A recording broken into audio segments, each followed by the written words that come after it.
Okay, this is where we stopped yesterday. The recycling cycle is as follows, where we explained the recycling cycle. So today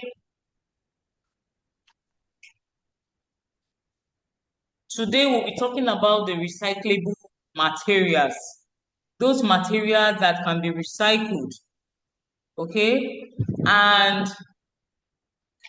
this recyclable material simply tells us the major recyclable materials in the municipal solid waste and how they are categorized. Okay, so we are going to be explaining each of the points one after the other very clearly for us to understand. The first we'll be talking about is the aluminium recycling. When we look at the slide, it tells us that aluminium recycling is made up of two sectors. The first is the aluminium cans, while the second is the secondary aluminium. Now, let's look at some of the examples of these aluminium cans.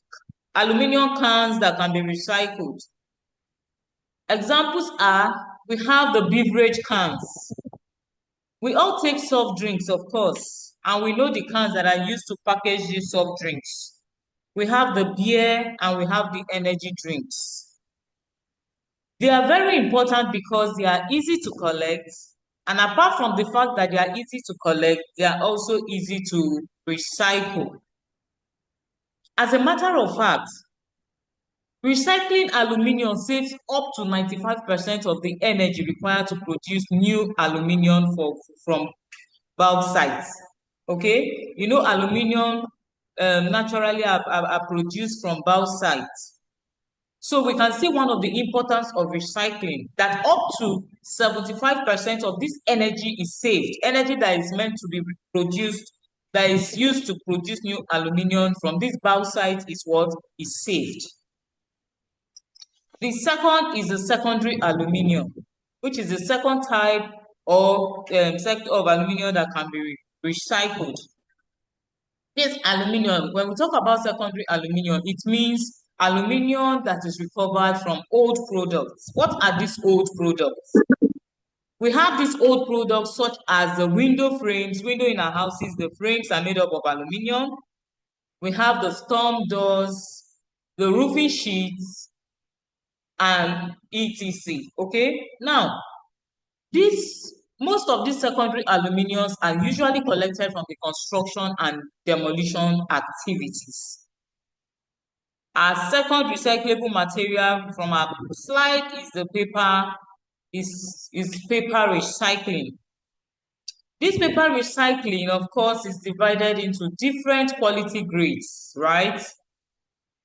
Different quality grades because of the fact that each type has different fiber strength and value. Of course, the quality grade for newspaper is different from that of cardboard. We also have the high grade paper like the one we use in the office, our office paper and the printing papers. Then the last is the mixed paper. This paper is a combination of the different papers put together. Let's look at the plastics. Plastics can be classified into two general categories. We have the clean commercial grade scrap and the post-consumer scrap. When we talk about clean commercial grade scrap, what do we mean? We mean that they are from industrial or factory plastic waste, right? Of course, when manufacturing our plastic, we must generate waste. So the waste that is gotten from from the industrial or the factory plastic waste are categorized under the clean commercial grade scrap, usually because they are already clean and uncontaminated. They are also easier and cheaper to recycle. Yes, of course, the fact that they are clean, recycling is what? Straightforward. The second type of the plastic recycling we'll be talking about is the post-consumer scrap. This refers to plastics that are used by households. And what are the examples of these plastics? We have the bottled water, we have the food containers, and we have those plastics that are used in packaging our foodstuffs and what have you. The difference between the post-consumer scrap and the plastic recycle and the clean commercial grade scrap is the fact that the post-consumer scrap are often contaminated with food or dirt, of course, because they have been used before. And as a result of that, they are more difficult and expensive to recycle because first of all, you have to clean before you do whatever you want to do with it. The glass is also a commonly recycled material in the municipal solid waste, and there are different types of glasses. Examples of which are the container glass. Example of this container glass can be our bottles and jars. We have the flat glass, of which an example is the window glass. The pressed glass examples are plates and decorative glass. We have the amber glass, like the brown glass bottles we have at home, and the green glass. Of course, as the name implies, green, it has to do with what? Our green bottles.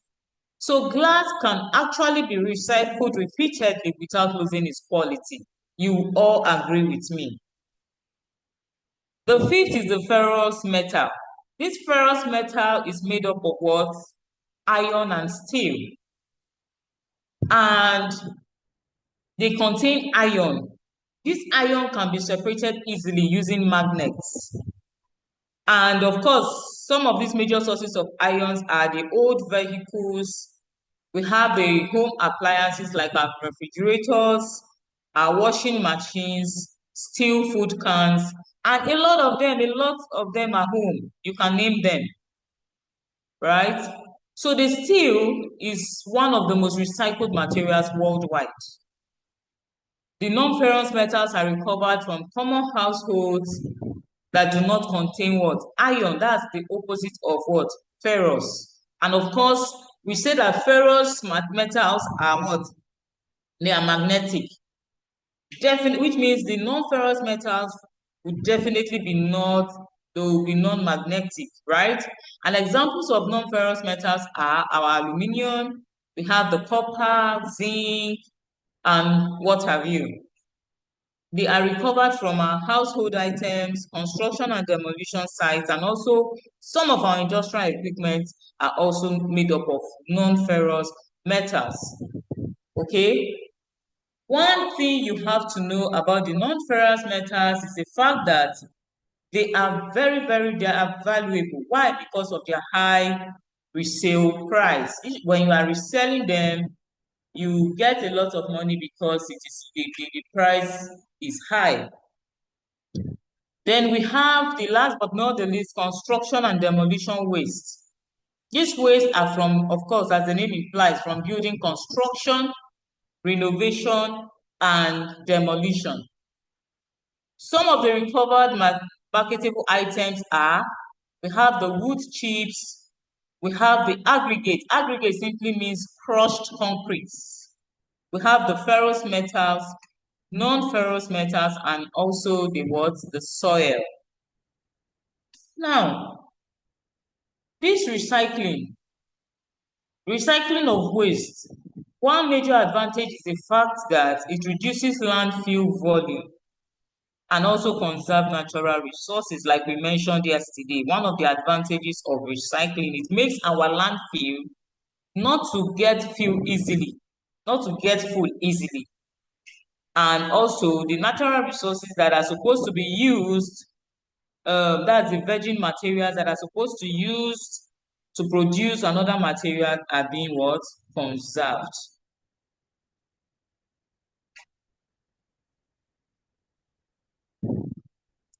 Let's look at some of the benefits of recycling. Okay, there are many benefits associated with a functioning material recovery system. Now, when we talk about a functioning material recovery system, what do we mean by that? That's the first thing first. You have to know what a functioning material recovery system means before you will now be able to know what the benefits of what recycling. Now, as the name implies, functioning material recovery system simply means a system where recyclable and reusable materials are separated from municipal solid waste. After they are being separated, what happens?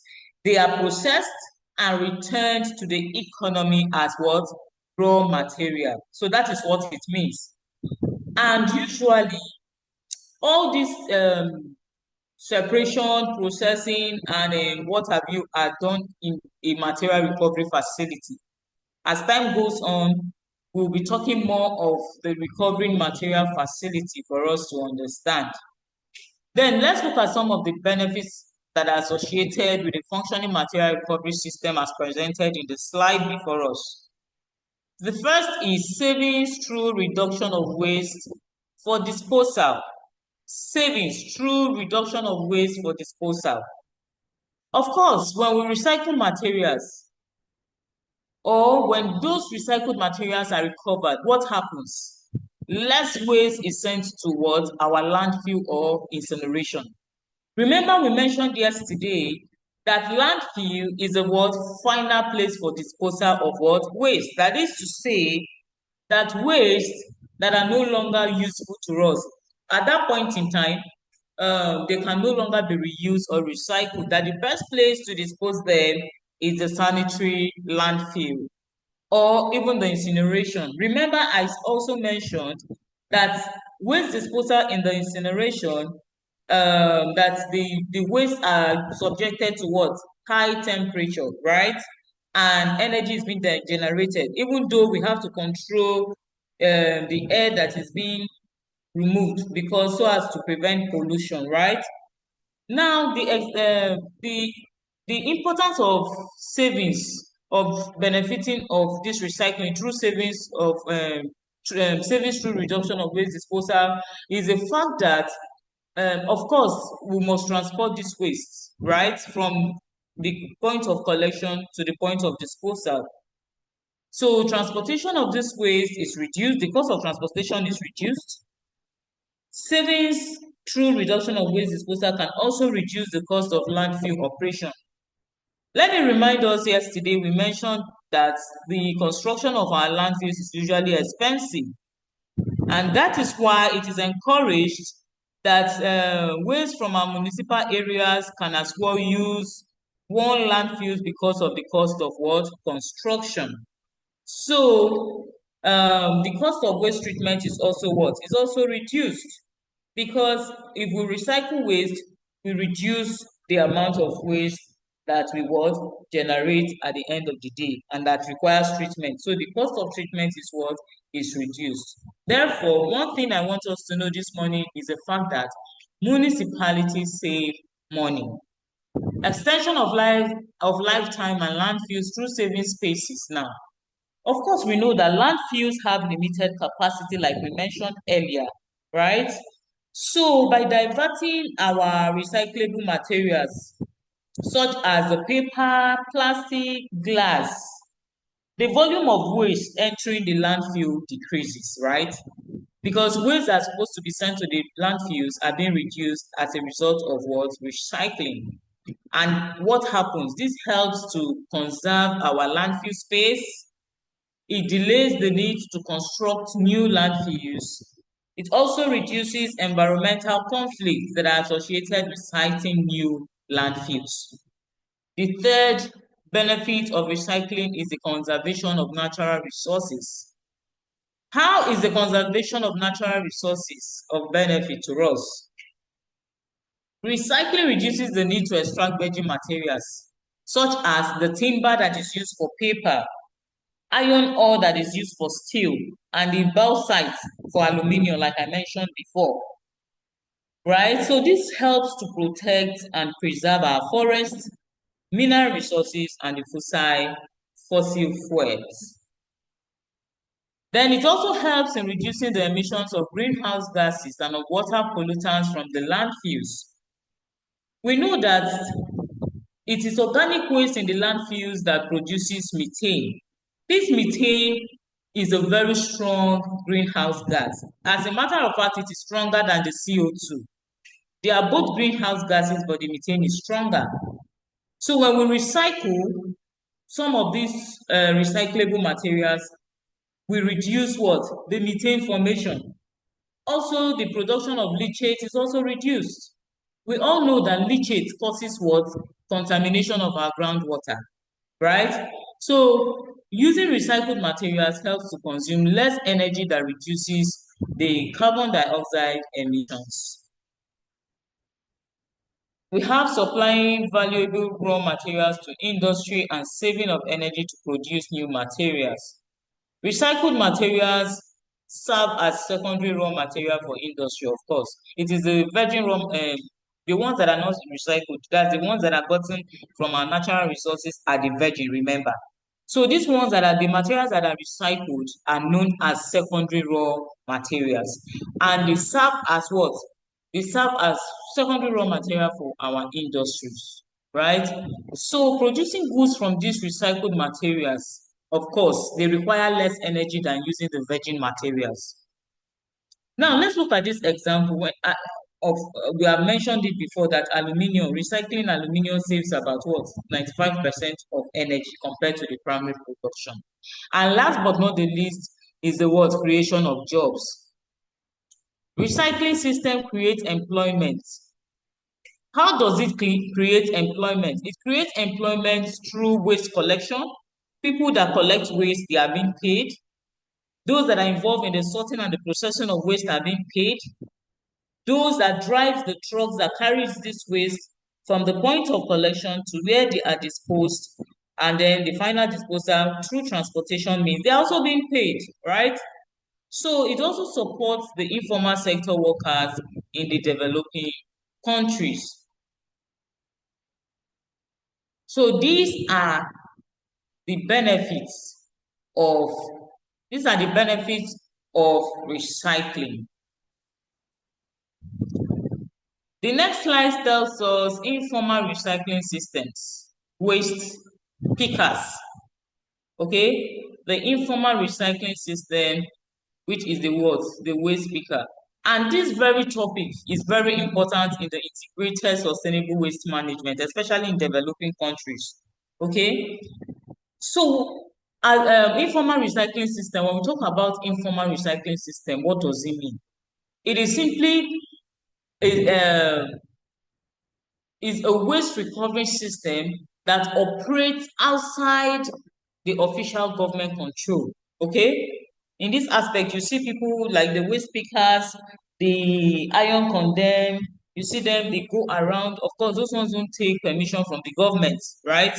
It is done individually because they want to sell these products to get money and all that.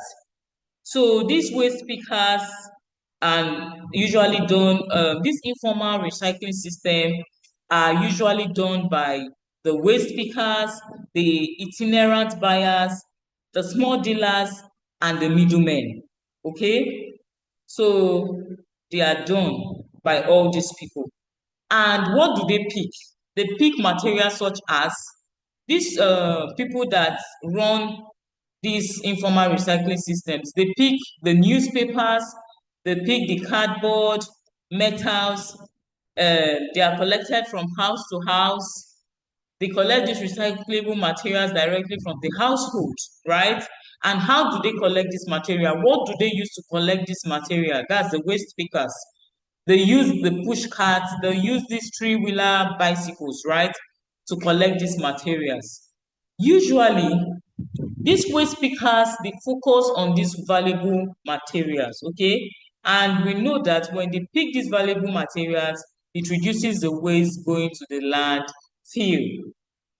Now, waste collectors, they spend perhaps 30 to 50% of their time sorting sellable materials from the refuse, both at the collection point and during the transportation, right?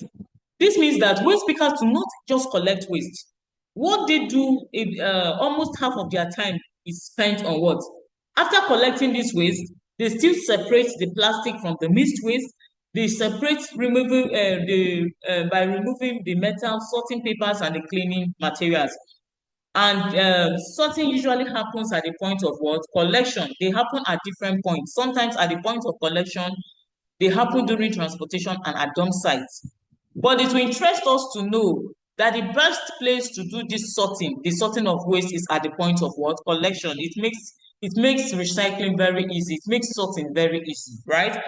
And why is sorting done? Sorting is done because mixed waste contains many non-valuable materials. And so sorting, even though it is time consuming, is what expected to be done so as to separate these valuable um, materials from the non-valuable materials. So that is the reason why we usually sort our waste, okay, to separate, because the waste are mixed. So we usually sort to separate valuable materials from non-valuable materials.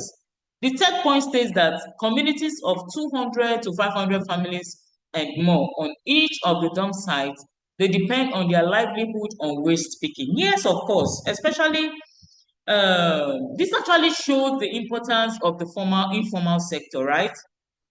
At many dump sites, many communities live near or even on the dumps, right? So even sometimes even more than this 200 to 500 families depend on this waste picking because it is their main source of income. From the waste picking, they recover materials such as plastic, metals, glass, and papers. So it is safe to say that waste picking provides employment where formal jobs are what?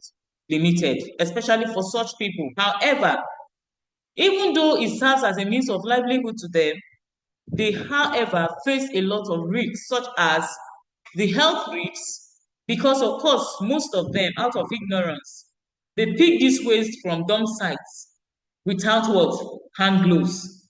And some of these wastes are toxic. They are mixed with contaminants. They are mixed with what? Waste that are hazardous, right? So their health is what? Their health may be affected at the end of the day. Sometimes in the course of picking sharp objects from the waste, they get pricked by these sharp objects, which results to injuries. And of course, their living conditions is what? Poor. You cannot tell me that somebody that lives close to a dump site have a what? A good standard of living. No, their living conditions usually is poor. And I have mentioned before that they are also exposed to hazardous waste because these wastes are mixed already, and sometimes they are mixed with what? Hazardous substances. All of these people sell to dealers who often perform some sorting and clearing of the recycled materials, right? So this point tries to describe the recycling chain. Okay, waste pickers do not sell directly to industries. All these waste pickers we have been talking about, they do not sell directly to the industries. They sell to the small dealers, that's the middlemen. These dealers now buy the materials in small quantities, right? Of course, after buying the materials in small quantity, what they do is that they do additional sorting. Probably of course, they might make mistake in the course of their sorting. So they do additional sorting in order to remove impurities. So after removing these impurities, what they do is they compact or they bundle these materials together and sell this material, and they store them so that it will increase in quantity and quality before they resale. I remember I was going through TikTok one day where I saw this lady. This lady was talking about her story, and she was trying to encourage youth to follow her line of business instead of staying idle, right? An idle man, they say, is the devil's workshop. So she was like, they should look at her today. She looks very okay and she's comfortable. But that each time she goes into her business, that she doesn't look this way, not because she doesn't have materials, but the fact that she doesn't have the means to look good, but the fact that when she means business, she means business. And what does she do? She travels to nearby states. These waste dealers, they pick and sell to the middle dealer. So what she does, she's like a middle dealer, right? She goes to state by state and contact these waste pickers and get these plastic bottles, plastic items from them at a very cheaper rate. Then she goes to dealer by waste pickers to waste pickers and then she tries, when she buys from them at a cheaper rate, she gathers them together and takes back, because she's based in Port Harcourt, so she takes them back to Port Harcourt. I don't know if any of you have come across this particular lady I'm talking about. So she goes back to Port Harcourt. She has a facility where after buying this waste from the waste pickers, she goes to do what? She gathers them, she sorts them, and then she takes them to what? To the dealers, the main dealers. She said that a ton of that waste, that we cannot believe that she sells a ton of plastic waste at for 1.2 million naira. And that as she was speaking to us, she built a house for herself, for her parents. She bought cars for herself, for her parents. So we can see how far recycling system can go. Our previous slide says that it creates job opportunities for some of us, right? So it is very important to recycle our waste. And the last information on the slide says that the itinerant buyers, when we talk about itinerant buyers, we simply means that those they move around neighborhoods, right? They pay money, especially in the developing countries. You see these they go around to neighbor, pay money, ask you if you have some of these recyclable materials that you can sell. They come to your doorstep and they offer you money in exchange of your waste. So, and then they distribute up to the dealer chain to primary industries.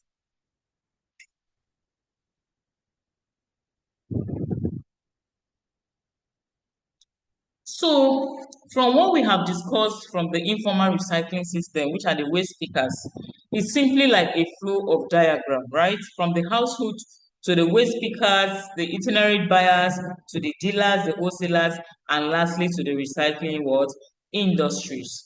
And we know that, of course, the importance of informal recycling. We have been mentioning them. They provide employment, they reduce waste going to landfills, they support the low-income families. And I think we can add another point by saying they supply cheap raw materials to industry, and they also reduce environmental pollution. There are a lot of advantages that can also be mentioned. Okay, that can also be mentioned. So let's go to the next slide. The next slide says recovery of recyclables from the waste stream. Recovering of recyclables from the waste stream. We have been talking about recyclable materials, what they are, how they are important to us, and the flow of what how they are being recycled. So now let's talk about how these recyclable materials are recovered. But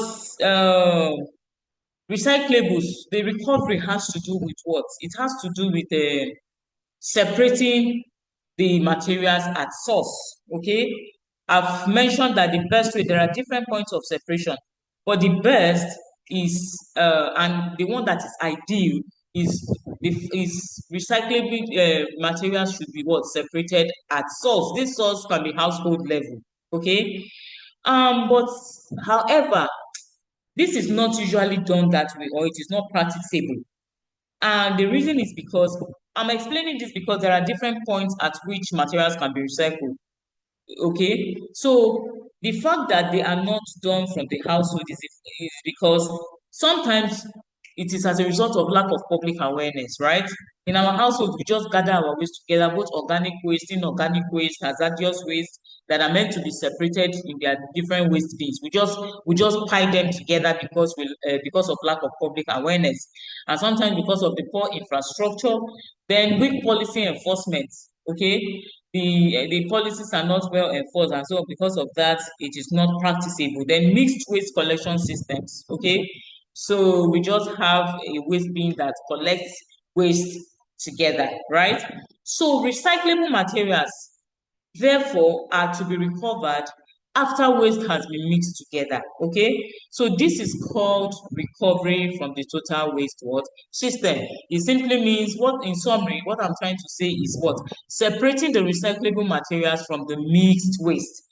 right? A situation where waste are mixed together and we want to separate the recyclable materials, the ones that we want to recycle, that wants to be used to recycle are being separated from the mixed stream. So that is just it, okay? And the first is what?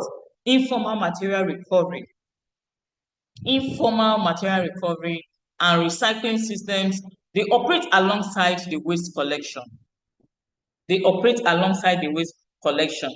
And we know that recovery usually is done by the waste pickers, especially the informal material recovery. Like we mentioned in our previous sites, we say that the informal material recovery and the recovery cycle, they are done by the waste pickers, the itinerant buyers, and the small scrap dealers. Okay, so and they do this from the streets by the use of the waste bins, the household. They go to household, and they dump sites to recover this waste. And we also mentioned the types of waste that are being recovered. Okay, we mentioned the plastic because they are recyclable, valuable materials. We mentioned the paper, we mentioned metals, and we mentioned the glass. Why? And we said that they are valuable because when you sell them, they are being sold to the middlemen and the dealers, and we get money in return. Okay, so the manual material recovery. These are the dump sites or the transfer station, right? This usually happens at the dump sites, they happen at the land sites, landfill sites, and also the transfer station. What is a transfer station? One may ask. A transfer station is where waste is temporarily stored before final disposal. Of course, we know that the final disposal is at the sanitary landfill. Okay, so but some they are stored temporarily at the transfer stations before they are taken finally to the landfill. Then how does this manual material recovery at dump sites or transfer station? What are their characteristics? They are labor intensive, yes. When we talk about manual, we talk about separation using our hands. And of course, it is not easy in any way. So they are labor intensive, and anything that is labor intensive is of low technology. They are also higher exposure to human risks because some of these wastes, like I mentioned before, are made up of toxic substances. They are hazardous. So and they are cheaper than the mechanized system. So that is it for the manual material recovery. This is usually exercised on the dump site or the transfer station. We have the semi-manual or the mechanized recovery. This is the most formal and structured recovery method. Okay, in as much as it is formal because in the semi-manual and the mechanized recovery from the mainstream, it is practiced in the material recovery facilities, that's the MRF. This is usually done, this separation is done in the facility. Now, what is a material recovery facility?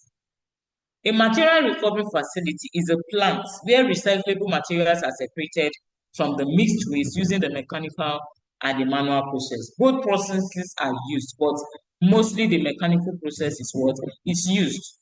When we talk about semi-manual system, it has to do with the human labor and the use of machines. Okay, some of these machines that are used in the factory, I'll just mention a few. We have the magnetic separators. I mentioned earlier that magnetic separators are used to remove iron, where they tend to stick. Once you bring the magnet close to it, all the valuable materials that are iron will stick to it and it is easily removed. We also have the eddy current separators.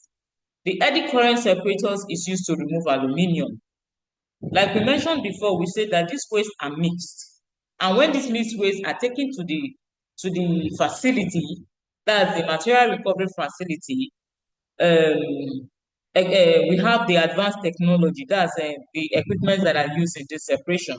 We have the screens. These screens separate by particles, right?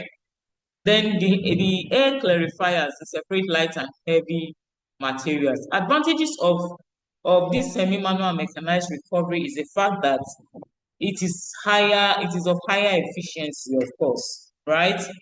and then the working conditions are safe compared to others, and it also generates a higher recovery, right? It has a higher recovery rate. But the disadvantage is it is expensive to control, to construct, and maintain. It also requires technical experts. That is to say that anyhow person cannot go and operate those equipments. It requires an expert to do the handling of those equipments.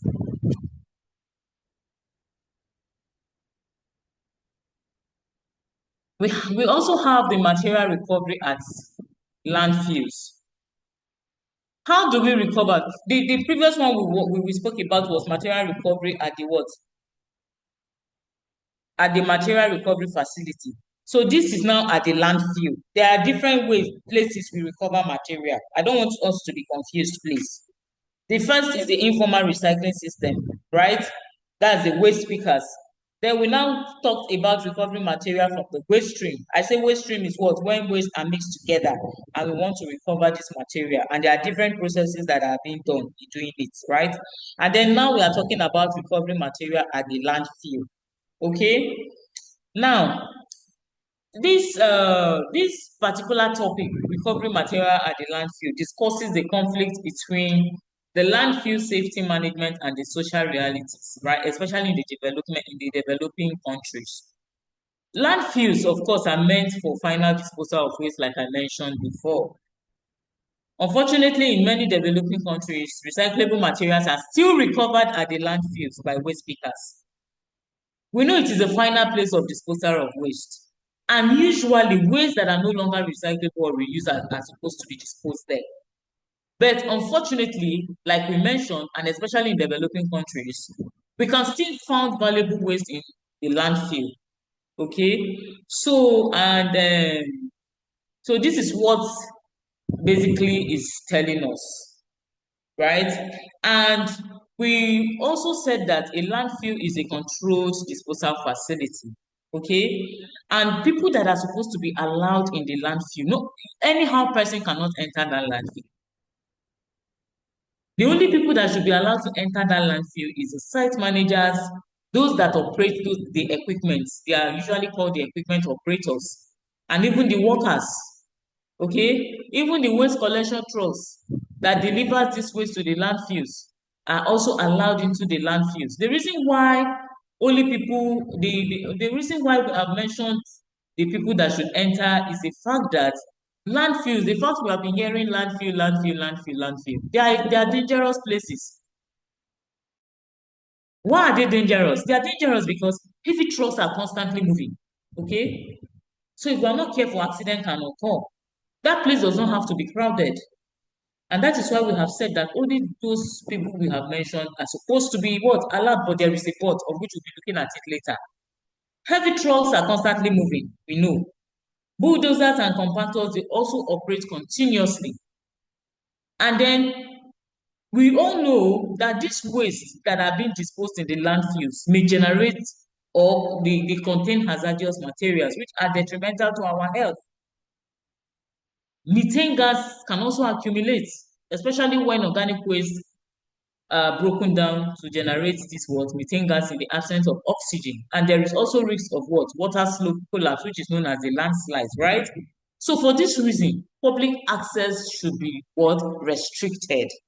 So that's the reason why we said that only those that the people that are supposed to be allowed are the site managers, the equipment operators, the workers, waste collection truck drivers that deliver this waste.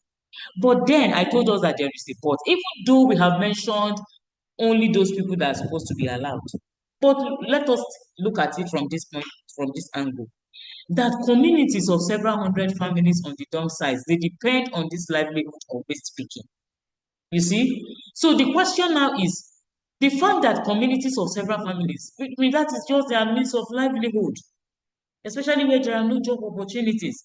So are we saying that because they are not allowed, and the fact that we can still recover valuable materials from these dump sites, and because we are saying that they are dangerous, yes, or because we have the interest, their interest at heart, right? But these people depend on these valuable materials from the dump site as their means of livelihood. So are we saying that because it is dangerous, we should not allow them? The answer is no, right? Uh, we know the valuable materials that are being recovered, right? So landfill, the enforcement, of course, the strict restriction has to be minimized and also allow controlled access. Okay, so we have to allow these people to enter because they look at it as their means of what? Livelihoods. But we cannot just allow them to enter. There are certain things that has to be put in place before they can enter this landfill to recover this valuable waste. And what are the things that are supposed to be put in place? First, a, a licensing what system has to be practiced. When we say a licensing system, what do we mean? These waste pickers that wants to enter and recover valuable materials must be officially registered. Yes, that is the only condition they can be allowed. When you are registered, you'll be issued identification cards, of course. And after that, you will now be given access at specific times, not at all times, at specific what times. Why this is done is because it controls the number of those of pickers, the waste pickers. It controls the number of those waste pickers that goes to recover these valuable materials. And because it controls their number, monitoring is improved. We are able to monitor them, and also it reduces disorder, right? There is no disorderliness because the number of people entering there are what? They are few. Another one is the use of the basic protective equipment, which is the PPE. Those that are licensed, it is expected that they wear this protective equipment, the PPE. Examples of this PPE are the gloves. When they are picking these waste, they have to wear gloves so that they don't get pricked by sharp objects that are contained in the waste. And they have to also wear boots so that they don't get pricked by sharp objects. Slippers or shoes are not just okay. Because some sharp object can penetrate and get to you. They have to wear the reflective jackets and the face masks so that they don't get to what? Inhale these gases, like the methane gas that are being what? Discharged. Okay? And when they use, I've mentioned it, that cuts and injuries are reduced, and then disease transmission are also reduced. Then we also provide the basic sanitary facilities, okay, like the toilets, those that are there picking at the speculated time. When they want to use the toilets are supposed to be there, and clean water is supposed to be there. Hand washing facilities are also there, so that at the end of the day, it improves public health, it improves the hygiene conditions, and it also improves the dignity of what? Of workers, right? Now, also we have to check accident prevention because trucks and heavy equipment they operate in these landfills, right? So we have to check the designated picking zones, we have to check the traffic control, and all these are supposed to be checked to reduce the accidents between the waste pickers and the heavy metals. So that is it about it. Remember, I told us that we'll come to the material recovery facility. That it is a facility that is used to separate recyclable materials from what? Mixed waste, right? Which are then processed before they are processed and be sold to the end users. Okay? Now, one thing I want us to know about this material recovery facility is the fact that this facility does not manufacture new products. From what we have been saying, we have recyclable does not mean you are manufacturing new products, right? Another thing is the fact that this facility does not turn plastic into bottles or paper into new sheets. The only thing the facility does is to separate and prepare these recyclable materials. So that is it. That is just what this facility does. And the recovered materials are then sold to industries that manufacture these products. So that is it about the facility. There are different types of these facilities, these recovery facilities, okay? The manufacturing recovery facility are made up of two types. The first is the simple collection depot, and the second is the advanced mechanized sorting plant with the conveyor belt and the magnetic what separators. The simple collection points, this is where the basic storage and the sorting is done. Okay, while the advanced mechanized sorting is where what advanced sorting is usually done. Let's look at the purpose of this facility.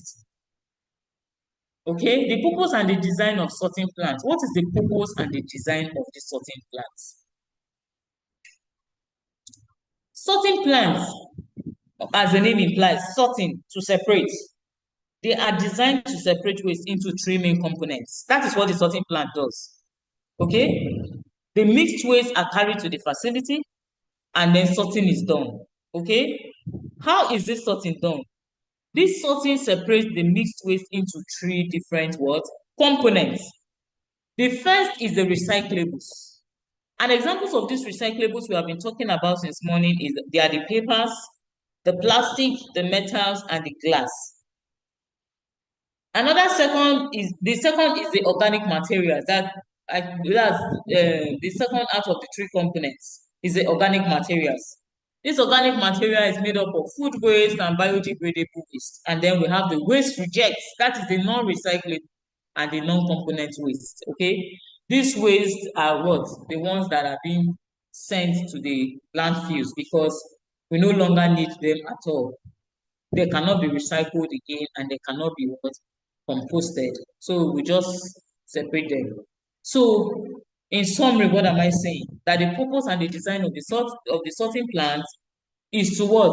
Is to sort the mixed waste into three components: the recyclable components, the organic materials, and the waste rejects. So after sorting is done, in other words, after separation is done, what happens? The recyclables are sold to the recycling industry. The organic wastes are composted or biologically treated, while the ones that are rejected, which is the waste rejects, are finally disposed in the landfills. So that is all about the sorting that is done in the MRF. MRF means Material Recovery Facility. Now let's look at the common processing operations that is done in this facility. What are the operations, the processing operations? After sorting is done, we said that the next step is to process right? So let's look at the processes, the common processing operations that is done in the manufacturing recovery facility. The first is what? The separation of the bulky items. These bulky items can be furniture, they can be appliances, and mention them. There are many of them.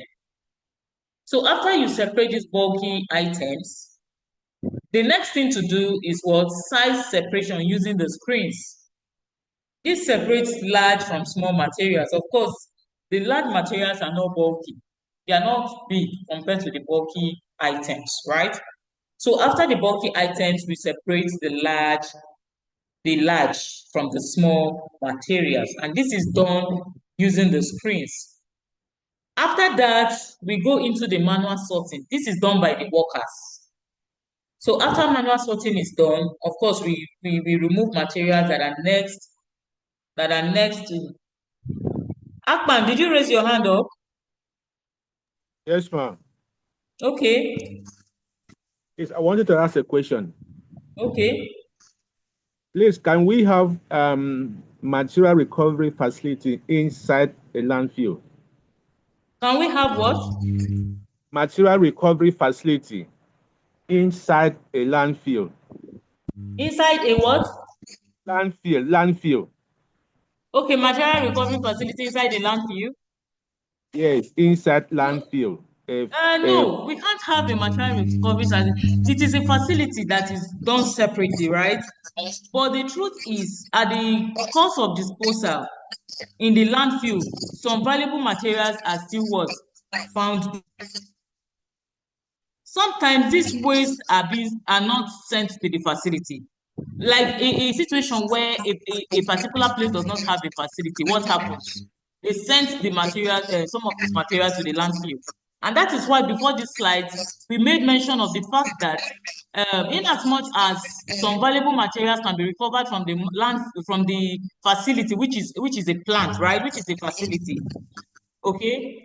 We also go to the landfill to also recover valuable materials. Okay. So places that do not have this facility, and they take waste materials to the landfill, the waste pickers have to go to the landfill to recover these facilities. And we made mention of the fact that landfills are what? They are not safe. You get? They are not safe because of what? Because of how they are being constructed. The major things that are put there. Okay, if we have this facility, don't you think that the place will be somehow crowded? A lot of activities will be happening in the landfill, right? So it is better for this facility to be what? To be separated from the landfill. I hope I've answered your question, please. Yes, ma. I have the clarification Yes, now. yes. So please, let's continue. And then we have the manual sorting by workers. We have the shredding. That's the size reduction. This shredding, the ones that are smaller than the waste being removed manually are being shredded. And then the facility also have the magnetic separation. Like I mentioned earlier, magnets are used to separate ions from waste. Remember I told you that mixed waste are put in the facility. So we are now talking the methods of separation. So the compaction reduces the volume for transport. So after then, they are being compacted, and sometimes for energy recovery, some of them are what? Combustible, right? So the process flow in a typical um, material recovery facility is a step-by-step what? Explanation. Okay? It is a step-by-step explanation. If you check the slide, it states that the commingled municipal waste, commingled means mixed waste. That's just all it's talking about. And what I am explaining to you right now is everything you can see on the slide. That is what I am summarizing for you to understand, right? So that is that is it. And then yes, the method of separation is not on the slide. I'm just trying to explain further. So you can read further at the end of the class. But I want you to, I can just come and just lecture you. This is more of teaching. So I'm trying to explain it further for you to understand, especially for some of us that might not even go through this material because we all know that you are busy. Okay? So we are just trying to explain it. I'm just trying to explain it step by step for you to understand. I'm breaking it down completely for you to understand. Okay? So that will now take us to, we are done with the material recovery facility. This is what a recovery facility looks like. You can see the different types of waste. You can see the plastic bottles. You can see the cans at the other side. Where these other ones are staying, you can see the different compartments that contains the different types of waste, right? You can see the collection point, the different collection points according to the kind of waste that you want to collect. They are being separated. So this is what a material recovery facility looks like. Now, this will now bring us to composting.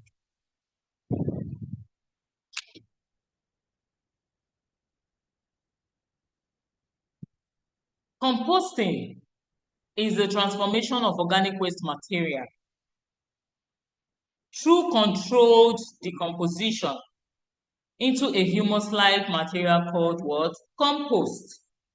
Okay? Composting, like we know, is a biological decomposition, of course, right?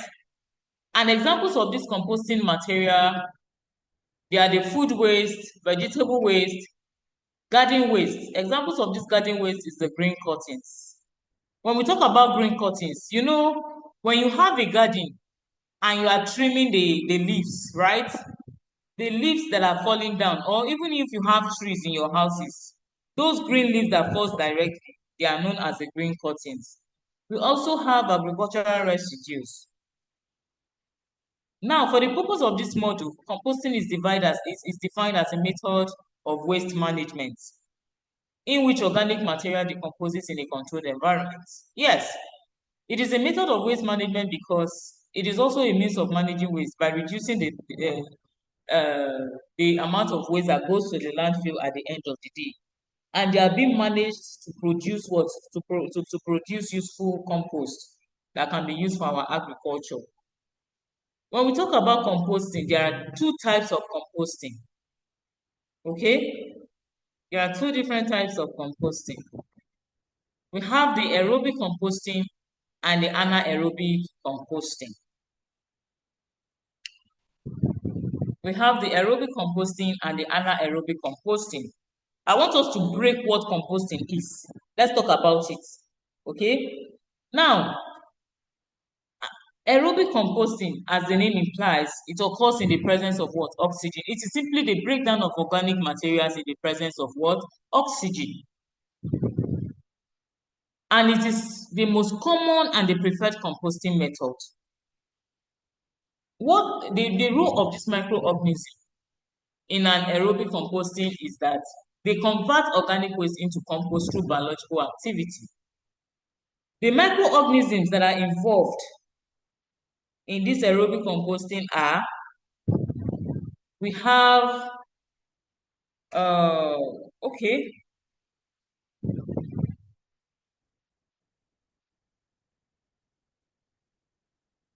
this summary I'm talking is covering up to 3 slides, please. This summary I'm talking about, this one only tells us the definition of composting.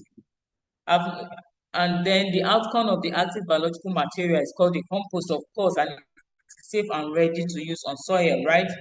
So we know that it transforms the biodegradable organic material into waste. Then treating land with compost is known to increase the soil. At the end of the day, importance of composting. This is talking about the advantages of composting. But before we go to the advantages, let us talk about the composting properly. Let us talk about the composting properly. So there are 3 major microorganisms involved in this composting.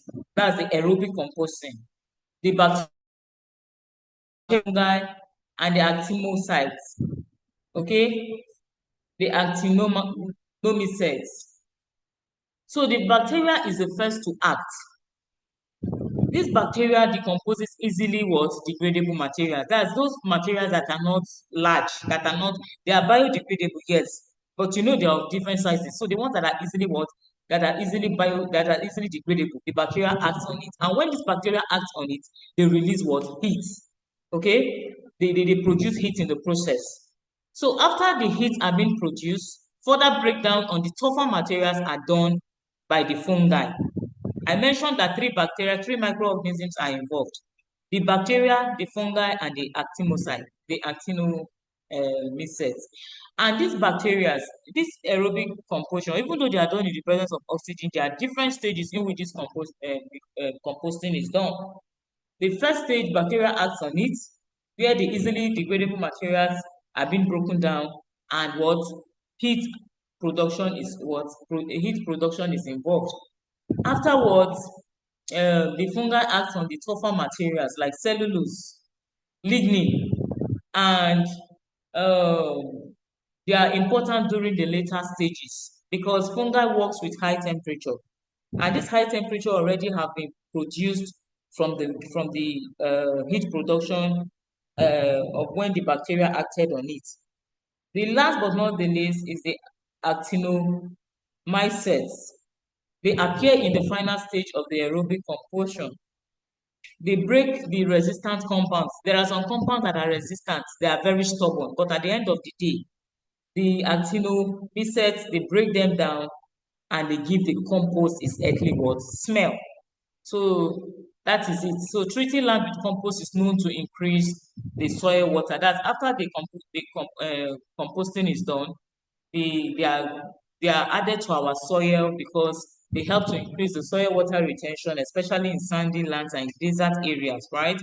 So why the nutrient levels are low in comparison to the chemical fertilizer? Compost is a source of valuable material and organic materials, including the slow release of nitrogen. So we can see it releases nitrogen into the soil slowly.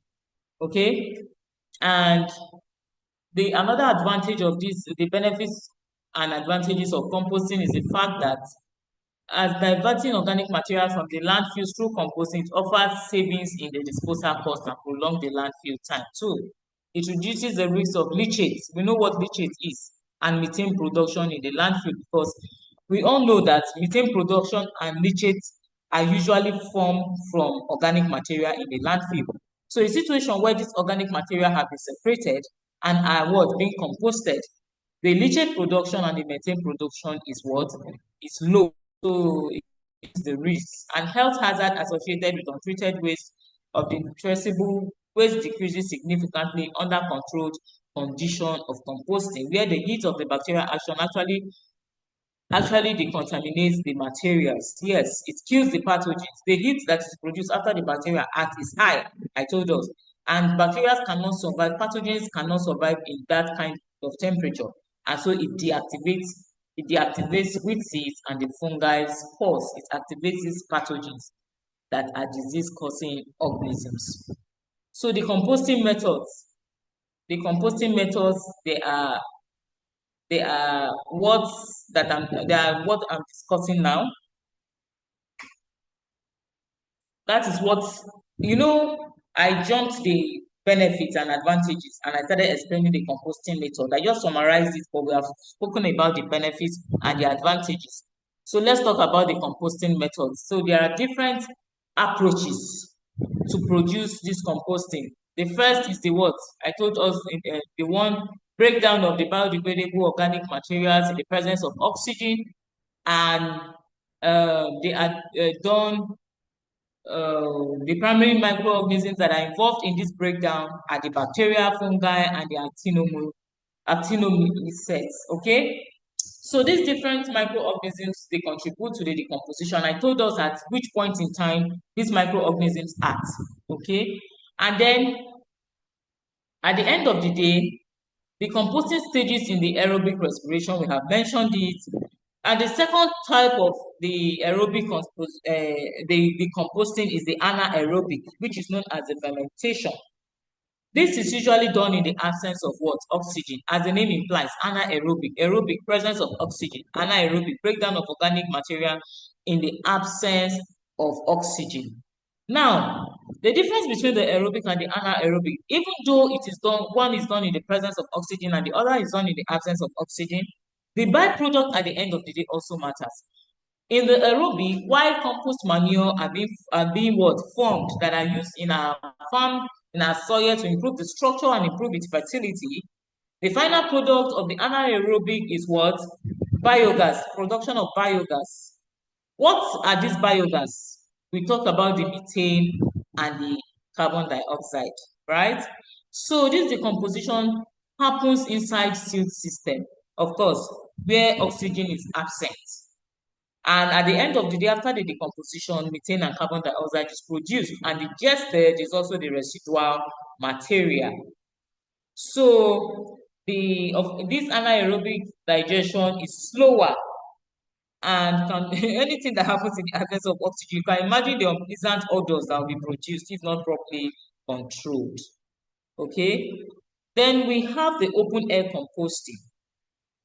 The open air composting, also known as the windrow composting, okay, composting of selected organic items. This windrow composting is a type of aerobic. This open air and the enclosed composting, they are all types of aerobic. Please don't be confused. We spoke about composting, that there are two types of composting: the aerobic composting and the aerobic composting and the anaerobic fermentation methods. Now, the aerobic composting is made up of two methods: the open air composting, also known as the windrow composting, and the enclosed composting. So we'll be talking about the open air composting and the enclosed composting. Of course, the enclosed composting will be like opposite of the open air. As the name implies, Open air, which is a type of the aerobic composting, is when the organic waste is piled in long rows called the windrows. Okay, the way they are arranged before the composting starts, the process starts. The organic waste are what? They are arranged in rows or piled up in rows, in long rows. That's the way they are being arranged prior to the composting, and this is called the windrows. So after you arrange them, what happens? The piles, that's the piles of the organic waste, are turned regularly. Why are they turned regularly? So that oxygen can be supplied. Oxygen will get in contact to what? To the waste, to the organic waste. And this windrow composting, that's the open air, is suitable for green cuttings, market vegetable waste, and it is also suitable for the garden waste. Some of the characteristics of this open air composting or windrow composting is what? It is, the cost is low. Of course, it requires large land area, and low technology is what required. Sometimes the advantage can be, it's just, the advantage is that it's simple to operate. It's just by arranging your organic waste in rows, then turning it so that air can come in contact with them. And the advantages is the fact that it is simple to operate. But we all know that anything that has advantage surely has a disadvantage. So the disadvantage is the fact that it produces what? Odor.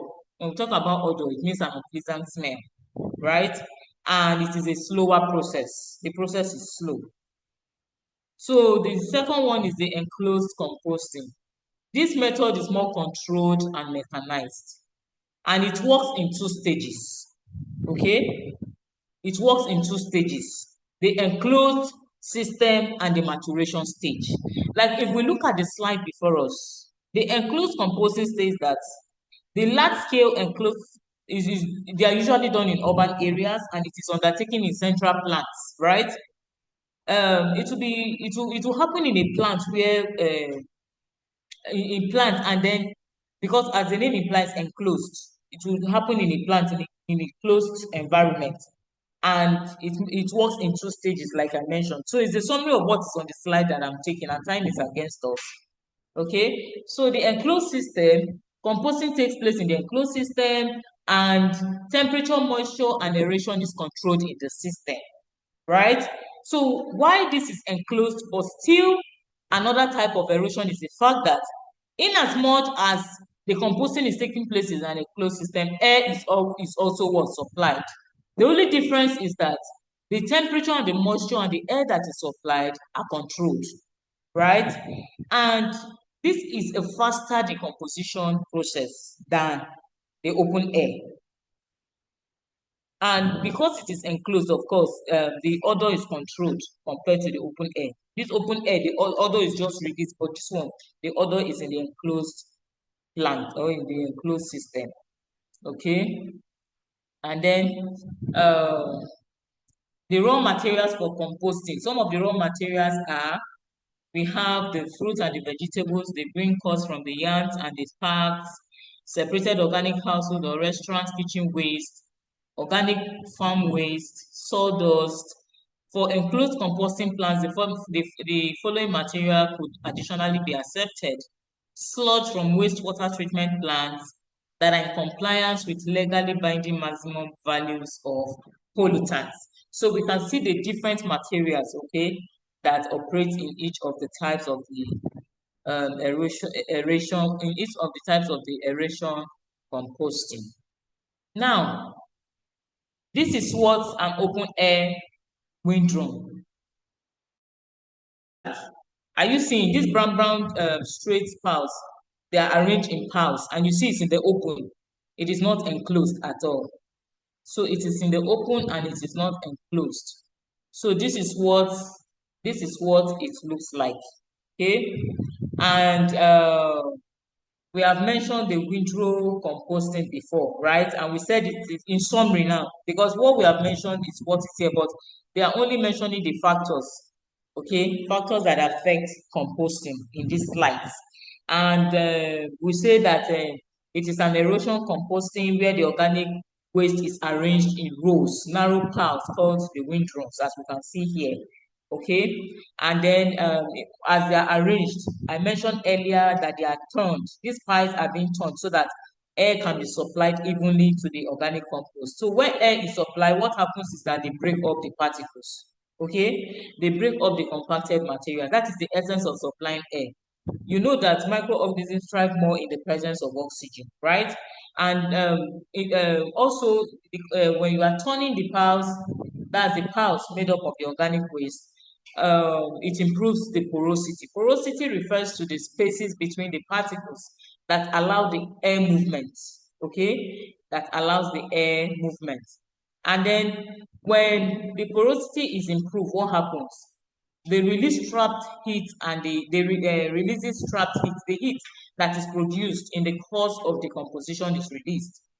Water vapor and gases are also released. Moisture evaporates. Carbon dioxide is produced, right? And then turning allows excessive heat to escape. It allows gas release and also moisture regulation. Then the turning schedule. When you are turning, there is something I want us to understand. When we are turning this waste, right? The rate of turning depends on what?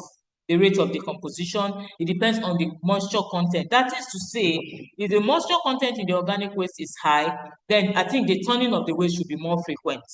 Okay? Then material porosity too. The turning, the more you are supposed to turn depends on the rate of decomposition. At that beginning time, the rate of decomposition is usually high, so the turning should be more frequent than towards the end of decomposition. Then when the moisture content is high, the turning should be more frequent to encourage evaporation. The material porosity, if it is compacted, of course, the turning should be high than when the material is loose, because when it is compacted, airflow cannot easily penetrate. And then the desired composting time, and then um, that is it about it. So I'm just explaining what is on the slides, okay? Then the windrow size, shape, and the spacing also. This windrow dimension depends on the equipment that are used, okay? The windrow dimension, that's the size of the windrow, the shape, and the dimensions. They depend on the kind of equipment we use. There are different equipments we use for it. We can use the bucket loaders, we can use the mechanical turning machines, the manual labor, and what have you. So each of them affect. There are some that will form, even though they are arranged in straight line in piles, some are wide, some are hip shape, depending on the kind of equipment that is being used. So for the enclosed composting, as we said, they are also called the in-vessel. The enclosed composting is called the in-vessel composting because it takes place inside a closed container. It can be a container, it can be a reactor, it can take place in a drum, in a tunnel, or an enclosed building. So depending on where you want it to be done, right? But unlike the window composting that is done in the open air, the composting process is what? Controlled. Since it is done in an in-vessel container, the process is controlled, mechanized. There are some equipment inside that controls it, that control the oxygen, the temperature, and what have you. I've mentioned it before. And they are also protected from weather, right? And they are regulated from odor and emissions. So how this enclosed composting works is that the organic waste, first of all, is loaded into the container. The container can also be called a chamber, okay? It is loaded in the container, then air is supplied mechanically. This air supply, the fact that it is mechanically supplied, it is called the forced aeration. So the mechanical mixing also occurs automatically. Okay, so as air is supplied, the turning, you don't have to turn, just like in the open air where we go to do regular turning. In this aspect, in the enclosed in-vessel composting, the mixing is done mechanically.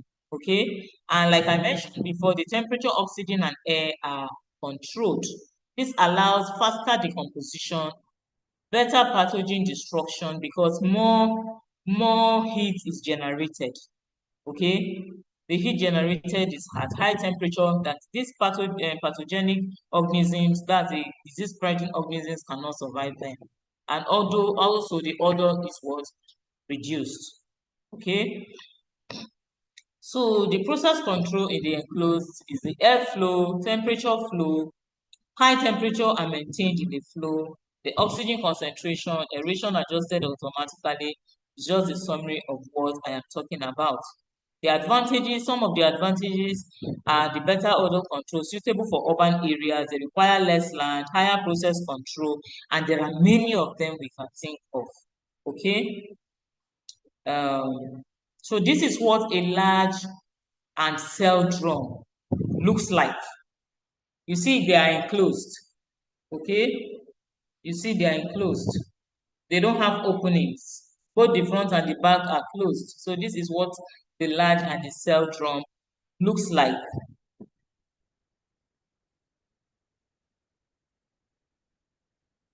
Now, this is the second aspect of what? Composting. Remember I said that composting generally is divided into two. The aeration and the aerobic and the anaerobic. The aerobic is done in the presence of oxygen, and then that's organic decomposition by the bacteria, microorganisms in the presence of oxygen. And the anaerobic digestion is done in the absence of oxygen. So all we have discussed is the aerobic and the different types of aerobic composting. So now, properly, we are going to be talking about the anaerobic composting.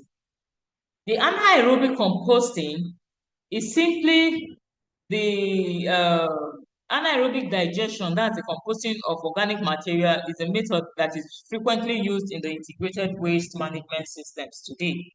And the advantage of the anaerobic digestion over composting is primarily that the energy released in the process, of course, the biogas, the methane, they can be used and converted into heat, right? So if this methane and the biogas, that's the CO2, if they are converted to heat, they can be converted to heat, they can be converted to electricity or fuel for vehicles. The residue, which is the digestate, if they are of good quality, right, can also be an excellent organic fertilizer in what? Agriculture. Now, let us break this down for us to understand. We said that the anaerobic digestion is a breakdown of organic waste, like the food waste, animal manure, and the sewage sludge by microorganisms in the absence of oxygen, right? Why is this anaerobic digestion important? This is gotten from the first line we have mentioned. Okay, it is important because it produces energy. We have mentioned it. It is converted into heat, electricity, fuel for vehicles, and we know that the biogas that are produced are mainly methane and the carbon dioxide, right? And that is the reason why it is important. Anaerobic digestion is important. It also produces digestates. This digestate is simply the remaining material after digestion.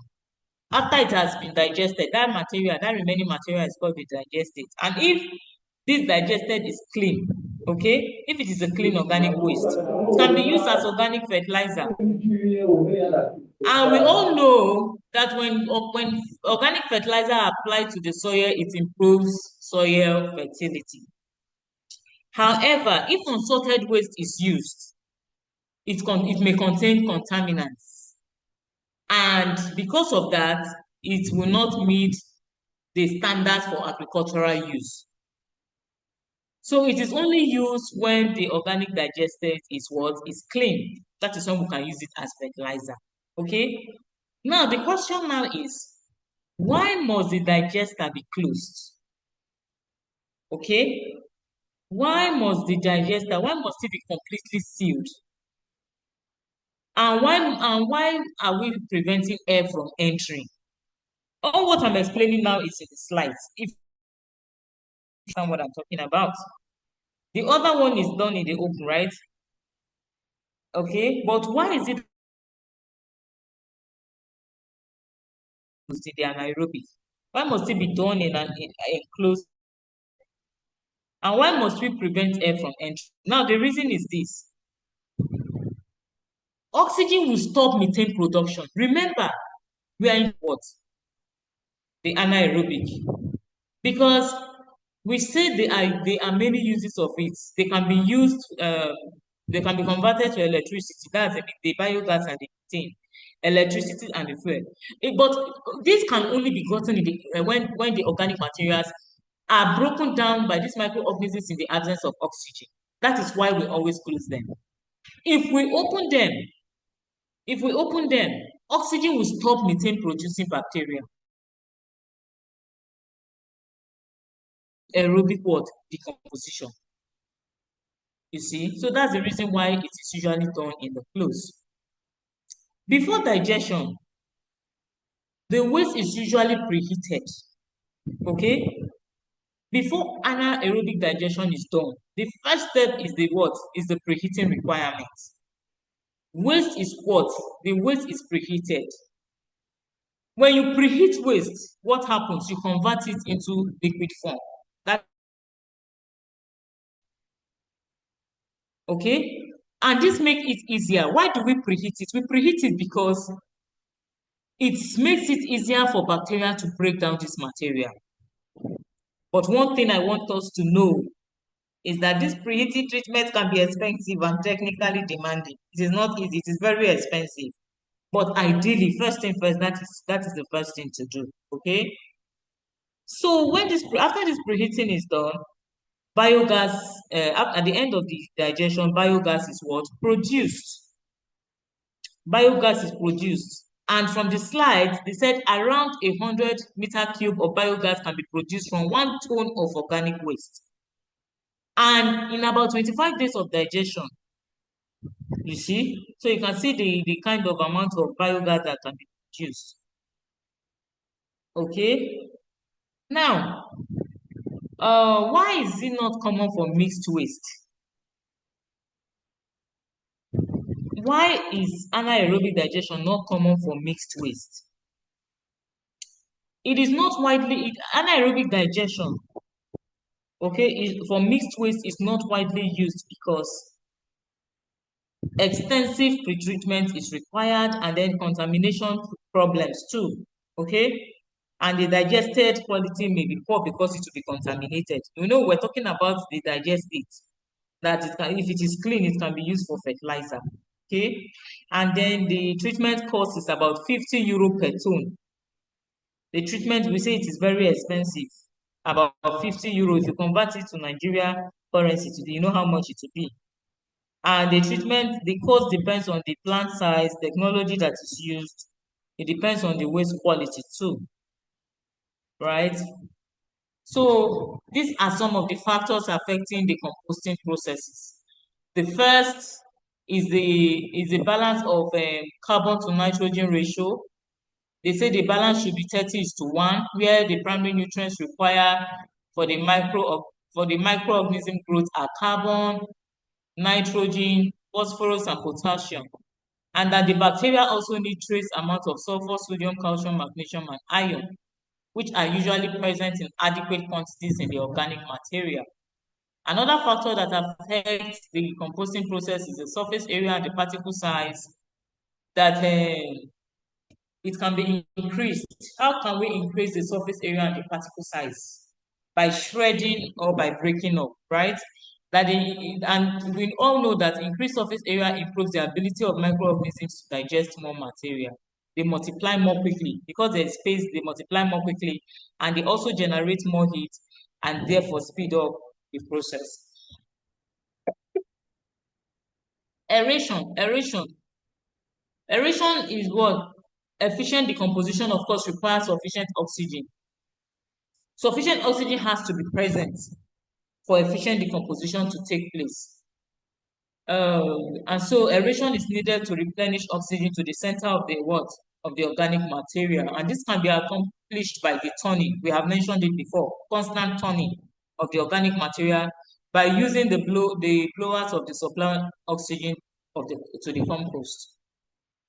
The moisture content to range from 50 to the organic moisture content should range from 50 to 60%. If the moisture content falls below the 40%, microbial activity will slow down. We all know that microbial activity, moisture content, optimum moisture content increases microbial activity. But if the moisture content is 40% below, it will slow it down. So these are factors that what affects the composting process. And then we have the temperature too.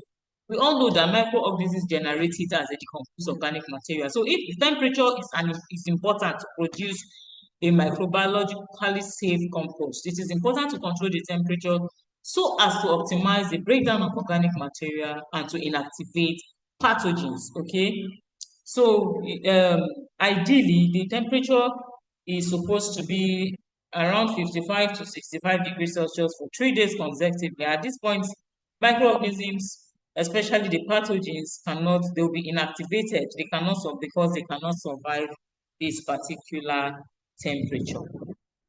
So we have from the dump to the sanitary landfills. So we are done with composting. Now we are done with the aerobic and anaerobic. We are going to the from open dump to sanitary landfills. What this slide is telling us is that the slide is just referring to the gradual improvement of waste disposal practices over time. Yes. Okay. Waste disposal practices improves over time. From very unsafe methods to environmentally safe methods. That is what this slide basically is telling us about. And the evolutionary improvements include from the open uncontrolled dumping to the controlled dumping, then engineered landfill and the sanitary landfill. We know that the open uncontrolled, as the name denotes, is the most primitive and dangerous method because in this aspect, dumping is done uncontrollably in the open. Okay? And when we look at the characteristics of an open uncontrolled dumping, some of them are the waste is dumped anywhere, open land, by the roadside, river banks, and different places. Openly, the waste are dumped. No planning is done. No covering of waste is done. There's no control of leachate or gas, and animals and scavengers are common. It breeds rodents, it breeds flies, it breeds mosquitoes, and just name them. Okay?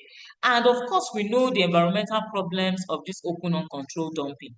Some of which are the bad odor, because of the presence of rodents and disease, rodents, flies, and mosquitoes, they spread disease. Groundwater contamination as a result of what? The fact that leachate cannot be controlled. It can contaminate our groundwater. Burning of waste is also practiced, which leads to air pollution. Okay, and the dumping of waste in our river banks leads to urban flooding. Why? Because our drains are blocked. Okay, we know the causes of flooding. When our drains are blocked, what happens? It leads to what? Accumulation of water and eventually leading to flooding. Okay, so now the second one is a controlled dumping. This is a small improvement over the controlled dumping is definitely a small improvement over the open dumping. Some of the characteristics are the waste is dumped at a designated site. Okay, and then there is some level of supervision. You see that in the open dumping, no supervision, everything is just done like that. But in this controlled dumping, waste may be compacted and occasionally the soil covering, right? But it's still lacking some things. The fact that it is better than the open dumping. The controlled dumping lacks proper liners. They do not have leachate collection system. Also, gas control systems are absent in the controlled dumping. Okay? But the fact still remains that the controlled dumping reduces litter and fire risks, but still causes environmental pollution. The engineered landfill. Now we begin to see technical design improvements. Okay, we started from the open uncontrolled dumping, we went to the controlled dumping, and now we can see the improvement, the technical design improvement has started what? Manifesting. We have the engineered landfill, and the characteristics of this engineered landfill is the fact that it is done in a design site selection. It is constructed in a design site selection. The waste is compacted, and there is also partial drainage system. Okay, and also some environmental control measures are put in place. However, it is good for us to know that it may not have full environmental protection. The fact that it has some does not mean it has full. So there is a transition stage towards, because it does not have a full environmental protection measures, there is a transition stage from the engineered landfill to the sanitary landfill. So these sanitary landfills now, the sanitary landfills, which is known as the modern landfills, is the most advanced and environmentally safe method of land disposal of solid waste. Okay? Why is it the most modernized? It is the most modernized and the most advanced because it has structures that put some of what we have discussed in place. And the first feature of this sanitary landfill is the fact that it has the bottom liner system. These bottom liner system are made up of the clay or the synthetic liner. It also prevents the leachate from contaminating water. You see that the sanitary landfill has put the lineage in check. The lineage that have been formed has put it in check from contaminating our groundwater. Okay, it has the bottom liner system that prevents leachate from contaminating the groundwater. And it also has the leachate collection system. Here, pipes collect the contaminated liquid, and the leachate is properly what? Treated. Okay, so it has where the leachate are being collected and where they are treated. And the gas collection system, like the biogas is collected, it also has the gas collection system where the biogas are collected, right? And then it has the daily cover. The soil is placed over the waste daily, which helps to reduce odor. It also reduces flies and rodents. Then there is also environmental monitoring. Okay, of course, there is a periodic monitoring of our groundwater quality, surface water monitoring, and air quality monitoring. Remember, in the open uncontrolled dumping, in the controlled dumping and in the engineered landfill, we didn't mention anything as such as environmental monitoring. But in the sanitary advanced waste disposal system, there is what? Environmental monitoring of our groundwater, surface water, and air quality monitoring. And the final closure, right? So this method protects our soil, not just the soil, it protects our air, it protects surface water, and it protects our groundwater. Okay, then there are the landfills. We say the landfills can be divided into the following. The landfills can be divided into the following classes depending on the disposal of waste. We have landfills for the urban solid waste, we have landfills for the hazardous waste, and landfills for the inert waste. Landfills for urban waste like the household waste, commercial waste, and the non-hazardous waste. Of course, hazardous waste are toxic chemicals. Those landfills for the toxic chemicals, that they have special landfills where you don't mix the waste together. Municipal waste are kept in a different landfills. Hazardous waste are kept in a different landfills. Hazardous waste, they contain toxic chemicals, heavy metals, medical waste, right? And then the landfills for the inert waste are also there, where construction and demolition waste like the soil, concrete, and the bricks, okay, where they are being put. We know that for the inert waste, which is the construction and demolition waste, they decompose. They do not produce biogas, and they produce very little leachate. So they require complex systems. It's just the dumping that is usually done there. Okay, so the field monitoring, they monitor the incoming waste. That's the type they check the waste type, and they prevent hazardous materials from entering the wrong landfills. That is why we say that the landfills are already separated for the hazardous and the what? The inert. They also monitor the emissions that are brought out of there, right? So open dumps and the emissions is all about. So we see the open dumps, we see the emissions that are being, we see the gases that are being emitted. Okay, almost always this by open dumping.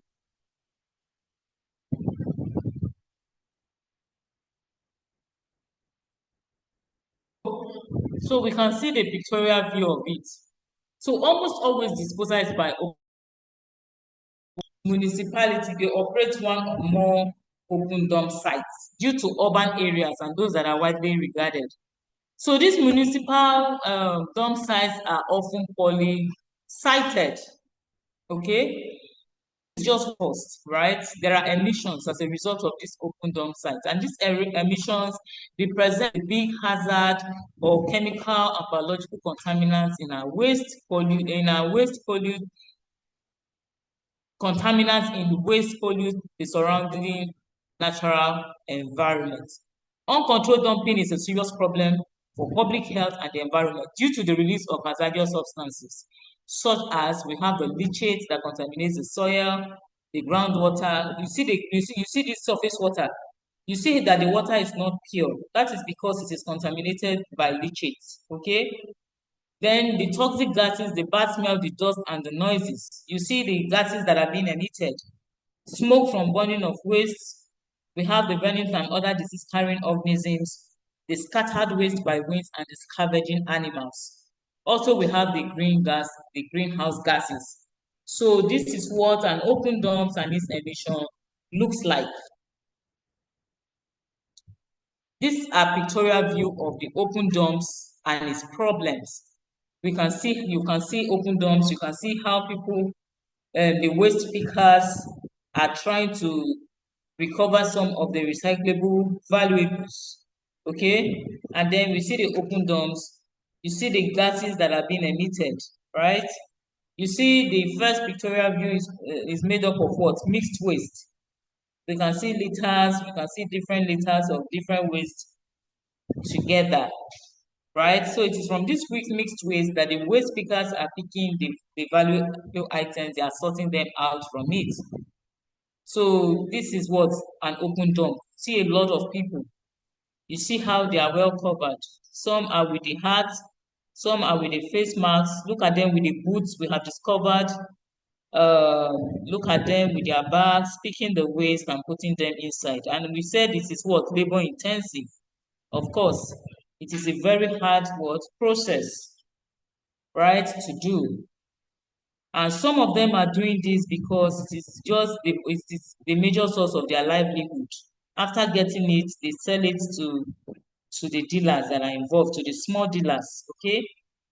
So we have the different types of the dumping and the landfilling. We have mentioned, this is just a repetition of what we have said. We have mentioned the open dumping. In the open dumping, no preparatory earthworks or site engineering has taken place. Yes, because it is done in the open space and almost no control is exercised. We have mentioned it over the site operations or the manner in which the waste is deposited. Fire pest, unconstrained horizontal spread of the landfill, surface and the slope failures are commonplace. The second type of the dumping and the landfilling is the controlled dumping. In this controlled dumping, the main features are reduce the working area of the site to a smaller and more manageable size. Okay, this is more controlled and more better than the open dumping. We have mentioned this before, and we have stated some of the reasons why this is better. Slope and covered with soil exposed waste and unneeded parts of the soil. It prevents new fires from being started, construct simple measures to intercept surface water, and establish some rules on site with site workers, drivers, and scavengers if the latter cannot be removed. Okay? Then we have the different types of the dumping and the land feeding. We have mentioned this before, the engineered. You know, initially from this slide, they only did the listing, right? They did the listing, the open uncontrolled. Now I have explained it. I went ahead of it to explain what all this means. So that is the explanation that is being that is you are seeing on your slides now. So, but in any case, let's still go through it briefly. So, an engineered landfill is characterized through engineering techniques to control one or more of the following: control and avoid surface water entering the deposited waste by installing well-designed and constructed surface drainage system, spreading and compacting waste into smaller layers, collection and removal of leachate away from waste into lagoon structures. The recycling of leachate back into the waste should be considered. Passive venting of landfills gas out of the waste. Improvement in the isolation of waste from the surrounding geology, and new landfills are prepared before receiving the waste. And this is the most advanced. That is the sanitary landfills. In the sanitary landfills, we say that they typically have many additional features to do engineered landfills. Of course, when something is advanced, right, that thing has additional features. For example, the pre-planned installation of landfill gas control and utilization system, the extensive environmental monitoring and environmental protection obligations of which this engineered landfill does not have. Nothing like monitoring there. I've explained it before. We also have the leachate treatment as an additional feature of the leachate collection. It has the leachate collection system, and it also has the gas collection system. Wide range of specialized mechanical equipment. So a landfill can be considered sanitary when all the measures are taken to avoid or at least minimize the risks to public health and environmental pollution.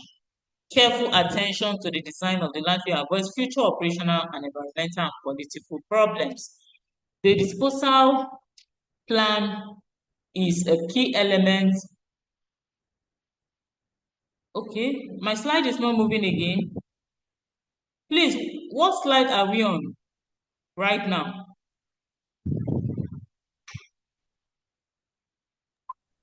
We are on type 4 sanitary land force. Sanitary Okay, landfills. yes, but somebody is saying my slides are not moving again. Okay, don't worry, we're almost done. We're almost done for today's class. Let me just round up this. Hey, this is let's just round up, please. Okay, so the disposal plan is a key element of any landfill design, identifying the most appropriate sequence of filling to avoid operational risks and achieve the final design landform. So this is what a multiple barrier approach for a sanitary landfill. You see that everything, the barrier, the second barrier, third barrier, fourth barrier, pre-treatment, and all these are embedded in the sanitary landfill, and that makes it to be more advanced. And then for the multiple barrier approach continued, the geology is just simply explaining the natural subground geology barrier, the landfill liner, and the drainage system. So this is what it explains, that the geology barrier of low permeability of the subsoil and non-hydrological risks at the site are the best protection against the groundwater. So it just tells us all the mechanical facilities that are contained in the sanitary landfills. So this will bring us to the end of today's class, and I want to tell you that I appreciate the cooperation. I appreciate the maturity in this class, and we have come to the end of today's class. But before then, this assignment questions is going to serve as your test. Is going to be used as your test in place of your test, right? So please, I want us to do the assignment individually and send to my email So I want us to do the assignment and send to my email because the scores are going to be used in place of your test. So the assignment is compare anaerobic digestion and enclosed composting as methods for treating source-separated organic waste. Now, your comparison should consider energy recovery, environmental impacts, cost implications, land requirements, suitability in developing countries. Thank you, class. Is there any question, please? Otherwise, we have come to the end of this class. Good morning, ma. Good morning, ma. Yes?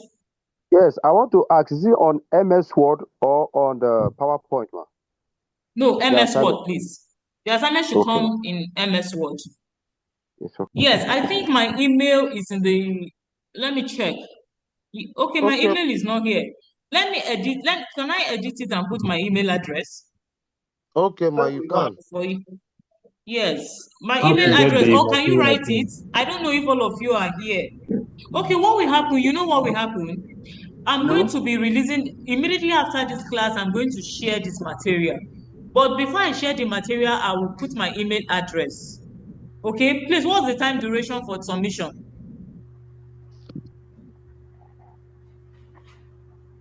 Hello, class. You give us your time, your duration for submission, ma. Sorry? You give us your own time duration for submission. Okay, I should give you my own time. Yes, ma. Okay, I give you 1 week. Okay, ma. Okay. Yes, today's date is 17th.